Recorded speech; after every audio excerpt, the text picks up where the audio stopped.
I have been talking about racism, white supremacy for the last, I hate to say it, 37 years. And it has been interesting to me because many people, many of my colleagues in psychiatry have said racism was a part of the past. And black people do not have to talk about racism anymore. And why is that, Dr. Francis Welsing, continuing to beat on the drum about racism, white supremacy? Because it wasn't long ago, although it's been decades ago, that I debated another Nobel Prize laureate, Dr. William Shockley, the person who won the Nobel Prize for inventing the transistor. And he was going around in the 1970s. What's up, everybody? Just want you to know that during the late 19th and 20th century, eugenics and scientific racism was very, very dominant in European and American scientists, which promoted the idea of gene superiority. Gene superiority during those times, during the Jim Crow times, white people are seeing so much viable as compared to black people. And you know the eugenics, how it's being conducted. We have black people who are sterilized and white people who are basically promoted. They argued that the white race was more superior. The white genes was more superior than the black genes.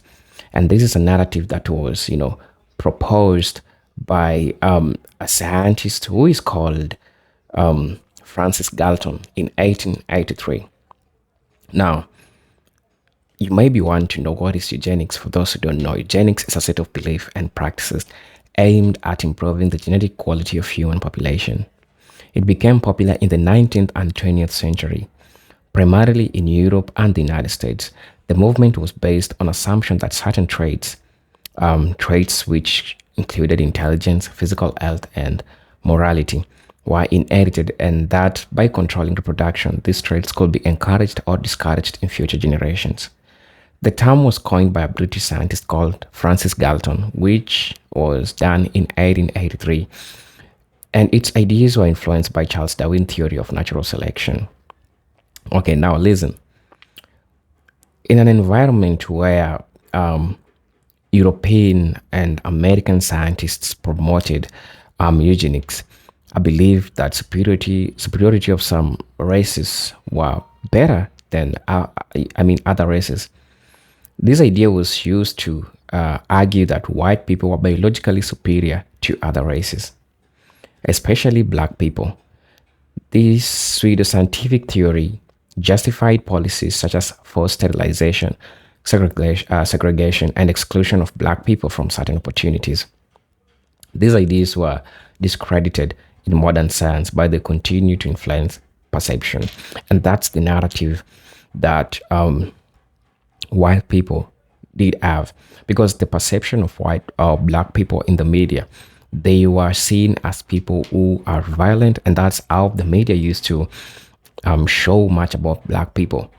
So people saw it to it like the black gene is associated with much violence, chaos, drug abuse, with die versa.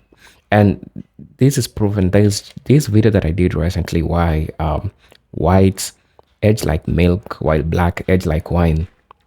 And this white lady who commented by saying that,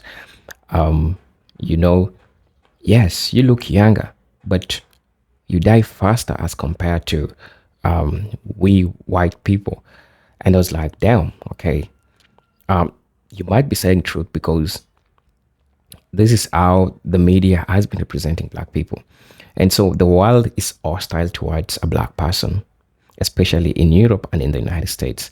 So whatever he was saying, he was trying to prove the systemic issues that doesn't care about the health, about the living standards, about the security, about the welfare of black people. Definitely, that's what she confirmed about this, okay? So this shows you how scientific racism and eugenics, how their influence has been. So Today, watching this video of Dr. Cress Welsing, she's African American who have talked about black and white relationships. She has studied more of the anatomy between black and white people, and she got something to say about why we have black people, we have white people who will always say negative things about the genes of black people. Why will they degrade the gene of black people? So I want us to watch this video. It's a 16-minute video. I hope that you'll get to listen to hear a perspective about what he says. I'll be back with my commentary as usual. This is Eugene Stories. If you're watching this video for the first time, I'll ask you to subscribe, like, share the video so that it can get people who are like-minded like you. Until then, let's dive right into the video. 70s, talking about black people were genetically inferior compared to white people. But I had written a paper that I presented in 1970 at the National Medical Association, because then some of my colleagues were talking about racism. And I had written a paper talking about why do people who classify themselves as white have to demean and degrade black people's genetics. And that paper was entitled The Cress Theory of Color Confrontation and Racism, White Supremacy.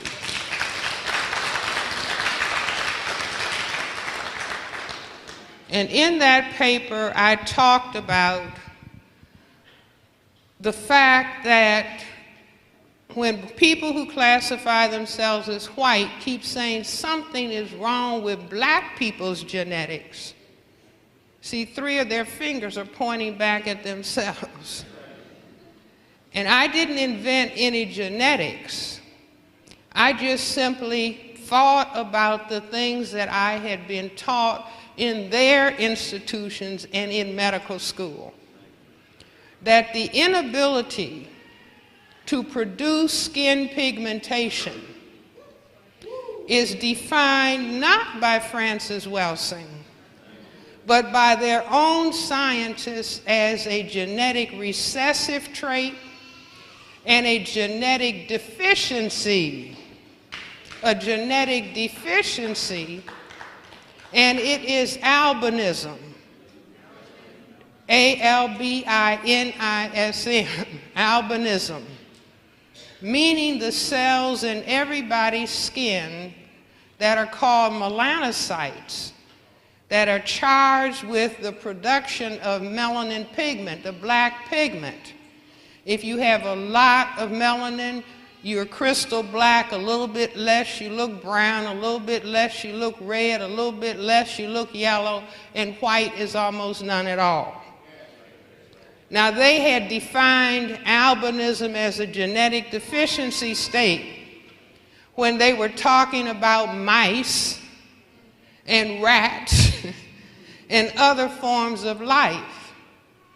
They never thought that some black person would come along and say, if the majority of the people on the planet have pigmented skins, then as far as human beings are concerned, white skin is albinism. Do you follow what I'm saying? See, in other words, they were busy saying something is wrong with you, when in reality there was something wrong with them.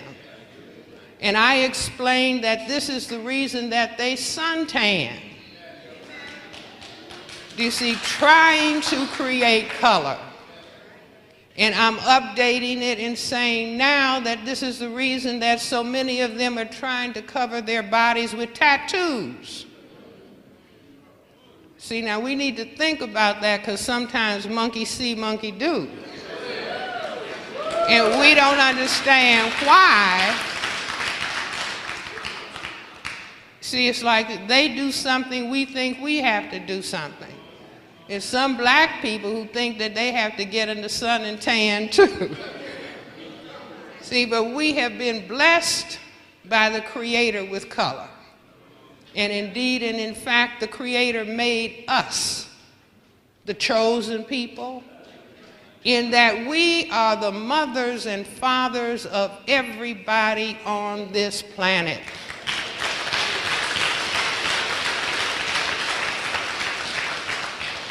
You see, and as the original people, we were crystal black people, the color that we have been taught to hate under racism, white supremacy.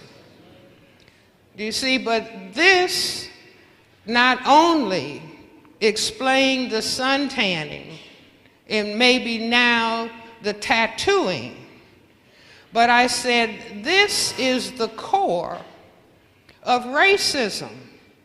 And this is why racism contains within it, it's dynamic, the need to destroy black people in general, but black men in particular.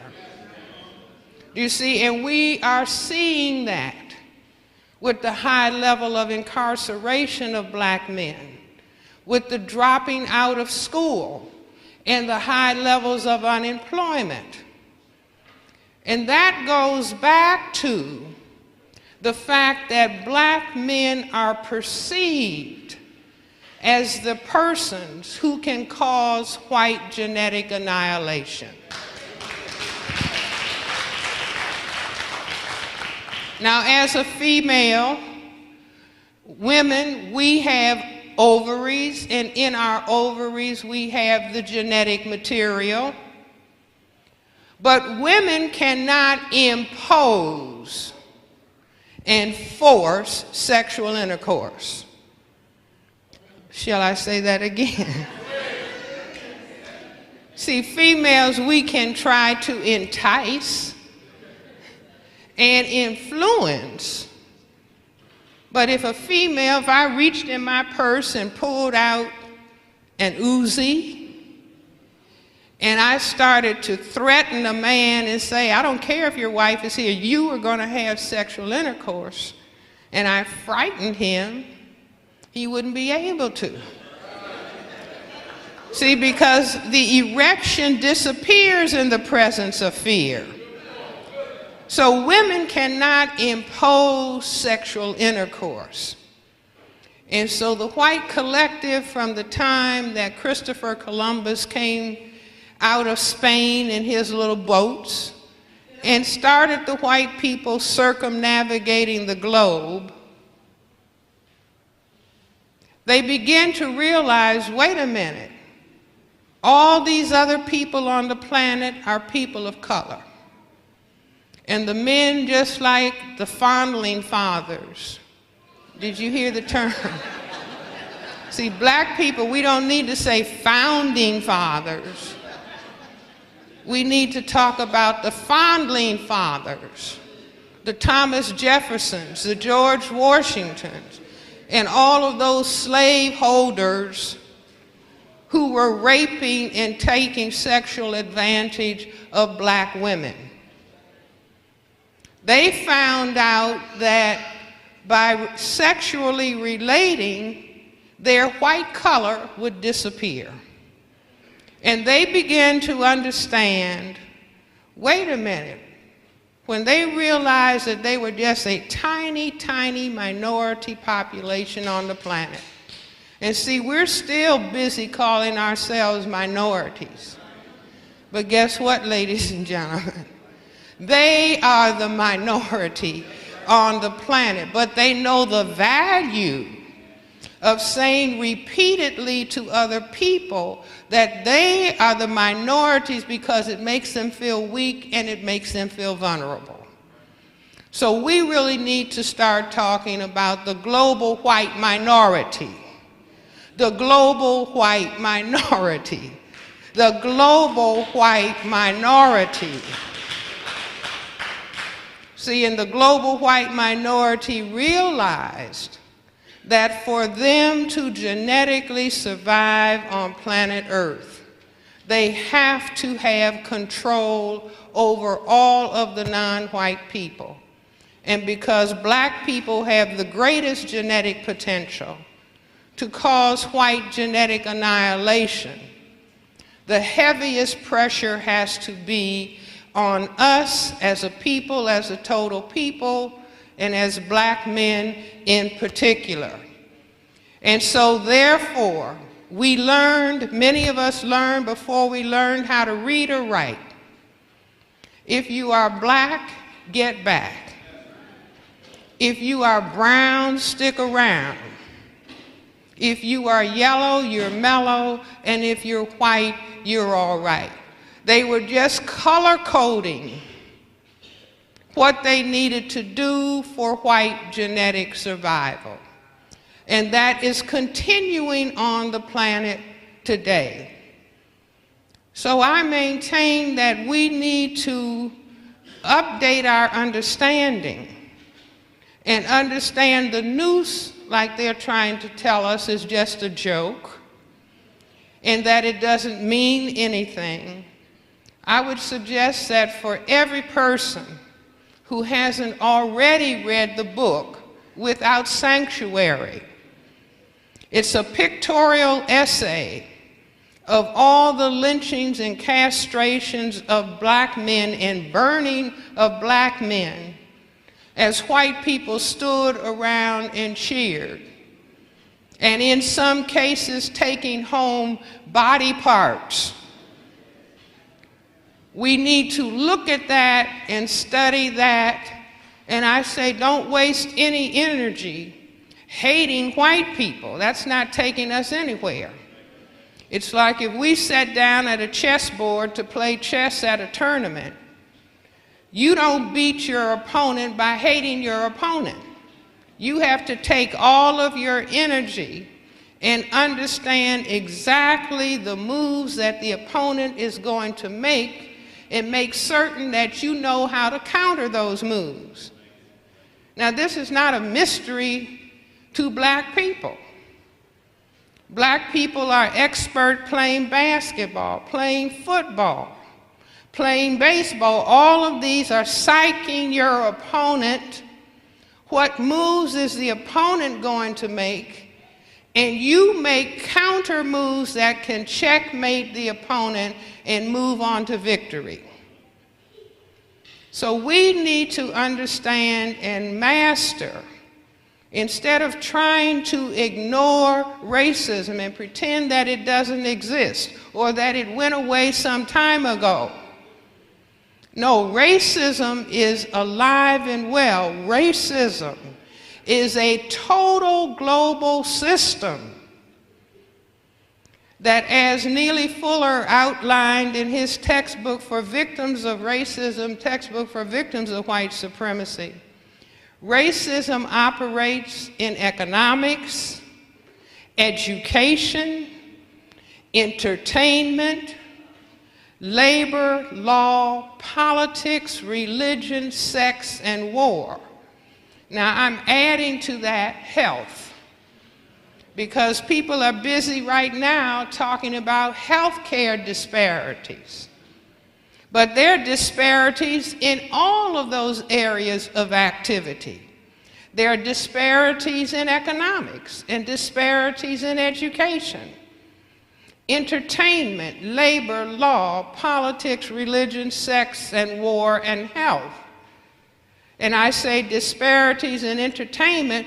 Why? When only certain kinds of images can be shown of black people, where negative and demeaning and degrading and buffoon-like images are portrayed of black people, that is helping to maintain the system of racism, white supremacy. Or in entertainment, when the system of racism says, I know people like Public Enemy, they started out with giving a political message. But when they put that political message on a beat, the system of racism said they can revolutionize the thinking of their people. So no, we have to pay them large sums of money and make some of them millionaires. But the price they will have to pay is calling themselves dogs and calling themselves gangsters and thugs and calling women bitches and hoes and bow wows because they understand if you can get a people to demean and to degrade themselves, then you have beaten them. You have beaten them and you have defeated them.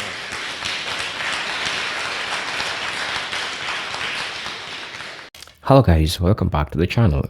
I hope you've heard what Dr. I've said, Dr. Frances Cress, what she said about this, and why white say black people genetics is bad. Probably there are a couple of reasons as to why they degrade the black genes, but it is important for us to understand why are they doing this. Okay, now the reason as to why they're doing this, they're trying to do what is called the social control by promoting the idea that black people are biologically predisposed to poor health or shorter lives. Some white people reinforce systemic racism. These narratives can shift the blame for health disparities from social and environmental factors like poverty or lack of access to healthcare to support genetic inferiority. It allows people to ignore the role of discrimination, inadequate healthcare, and social inequality play determining health outcomes by pushing the narrative that, black people are associated with short-lived lives. They are not seeing the intersectionality. They're not seeing the really cause of why we are having black people, because the system is always against them. And when the system is against them, there are a couple of things that people don't look into. People don't take into consideration the security of black people. People don't take into consideration the health of black people. And that's what definitely I've been saying when I started talking about this video, So black people are associated with poverty. Black people are associated with crime because employment rates between white people and black people, quite a big disparity, right? Wealth accumulation between black people and white people, quite a disparity. Educational levels, quite a disparity. We black people are still scrambling with a lot of things, but trust me, we are way, way better than what they're trying to paint us or what they're trying to say about us.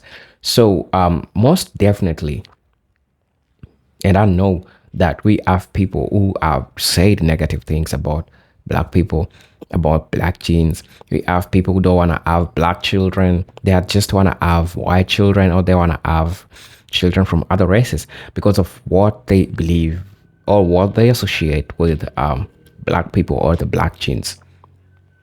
I'm also going to be talking about media and misinformation. The media has played a role in spreading false narrative about black health and genetics. Studies have shown that black individuals are often portrayed in negative light, which feeds into the stereotypes about their bodies and health. For example, misleading claims about higher rates of certain diseases in black community often neglect the social determination of health, such as poor living conditions and lack of access to healthcare, amongst other things that I've talked about. We have so many misinformation which are related with black people, with black genes, with things that are associated with just being black. We have documentaries. We are talking about black diseases. These diseases are only found on black people, without considering the factors that we have diseases that white people suffer, which are way more worse, 100 times worse than what black people go through. Right. So this is media and misinformation articles that I've read trying to discuss issues that are not proven. Those are pseudo scientific theories that explains why we have, black people, certain black diseases, the diseases that only, they only happen to, black people. So just to say, it means that there is so much misinformation that have been spread towards people from the black community, right? So I'm also going to be talking about environmental and social causes of health disparity. Many health issues that disproportionately affect black communities are linked to social environment factors, not genetics. Get it right. For example, high rates of heart diseases, diabetes, and certain cancers are often result in socioeconomic conditions, including poorer access to healthcare, chronic stress, and racism, and living in food deserts. The feeding culture of people. It's not about genetics. I mean, it just culminates down to the living type of life that a person decides to live by themselves, the type of life that they've chosen to just live. This is what causes that. Whether you're black or white, it's not tied to genetics, but it is tied to your lifestyle, what you consume, the certain types of meal you consume. You don't exercise, you don't do physical exercise, you don't do ABCD. Most definitely, that's what's gonna be happening to you. And a lot of likes have been sprayed to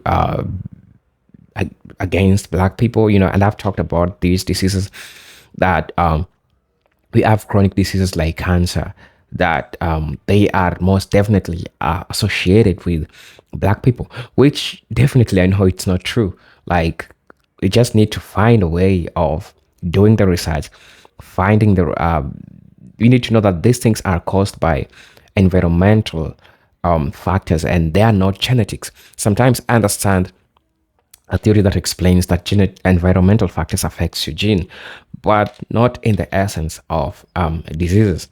These are things which are just environmental. Environmental factors doesn't have much into play with what the genetics have to say. But of course, at some point, when you're talking about the existence and the etiology of certain species of human beings, while discussing things like the Caucasus Mountains, that you get to see the environmental factors playing, or environmental factors taking into place about what is most definitely being talked about. I'm also going to be talking about legacy of mistrust and in healthcare. Legacy of mistrust in healthcare. Historically, black communities have been exploited in medical research, leading to deep mistrust in healthcare system. The Tuskegee syphilis experiment is one of the most notorious examples of this. Such exploitation has resulted in underrepresentation of black people in medical research, which exacerbates the health disparity today. What more could I say? But in conclusion, the idea that black genetics are innately bad, or that black people die faster, is rooted in legacy of eugenics and racial discrimination. It ignores the profound impact of social determinants of health and perpetuates harmful stereotypes. Researchers like Dr. West likely aim to debunk these myths and highlight how structural racism and not genetics drives disparities in health outcome. This is a presenter Eugene Tech Stories. I hope you find these videos educational, informative, and most importantly, they add value to what you think Dr. Wes Kress have said about this. So if you're watching this video for the first time, I'll definitely again ask you to subscribe to my channel. Definitely ask you to join my membership, check my Patreon, get to see what I can offer you. Until then, peace, love, and harmony. This is your presenter, Eugene Tech Stories. See you in my next video.